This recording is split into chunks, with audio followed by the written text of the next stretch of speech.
If this is your first time cleaning skin on Photoshop, this video is for you. Stay tuned.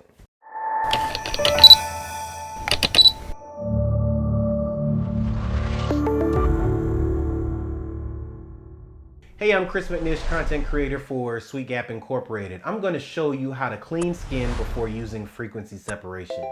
There are plenty of ways to clean skin. This is just how I do it. But before I go any further, please click on the subscribe button if you want to see more videos. I have an example of a person that has some inconsistencies on their face. There are two main tools that I use to clean skin: the spot healing brush and the clone stamp tool. The spot healing brush clones areas from an image that blends the pixels from the sampled area, while the clone stamp tool allows you to duplicate parts of the image. Hopefully I'll be able to explain that to you in this video. There are many other tools you can use. These are my go-to tools. If you want me to show you how to use other tools, let me know. Now let's take a look at the image. First thing to do is duplicate your layer, name the layer Cleanup. When I look at an image, I try to manipulate inconsistencies. The rule of thumb is if the blemish was there 3 days ago, then get rid of it.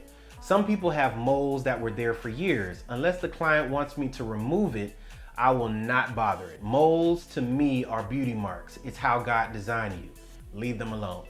I would start off using the spot healing brush because it's quicker to get blemishes off, and this is what it does. I'll take the spot healing brush and I'll put it right over the pimple.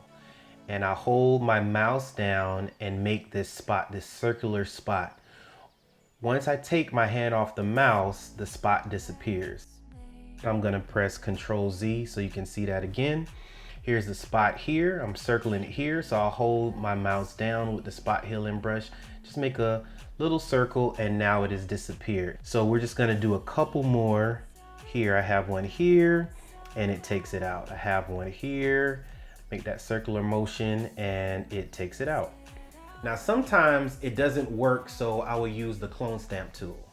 Yep, the clone stamp tool. Some people don't use it for skin, but I do. I set my flow to 10% and gradually take the blemish out like this. I would select an area that I would like to cover this pimple with. So what the clone stamp tool, like I said before, it duplicates an area that you select.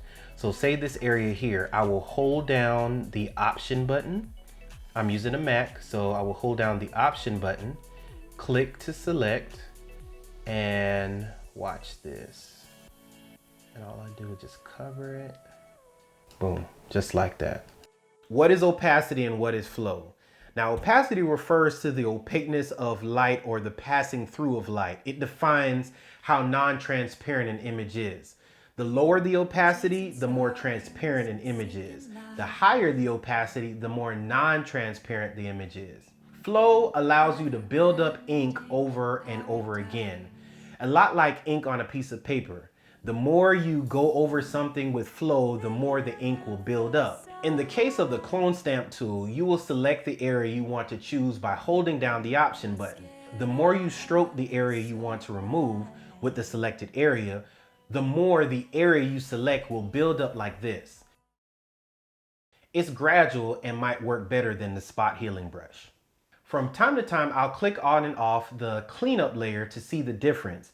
This helps you to see what you accomplished and it directs your eye to other inconsistencies. This is why I duplicate the layer, because it makes the original layer non-destructive. What does that mean? In short, if I mess up, I can go back and just delete the layer and it doesn't mess up with my original layer. Let's see what else we can fix.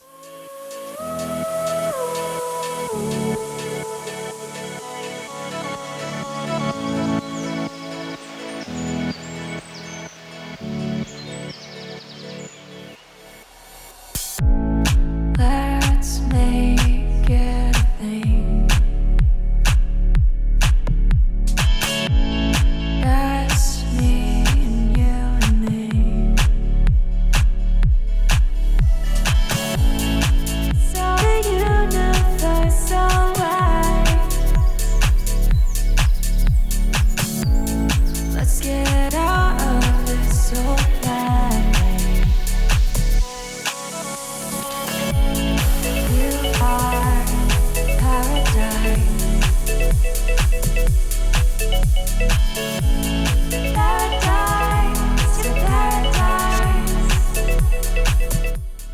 Before and after. Remember, this is before frequency separation. Make sure you go to my other videos where I will continue this picture to show how I use frequency separation. See you on the next Sweet Gap tutorial. Click on the subscribe and notification button if you want to see more videos.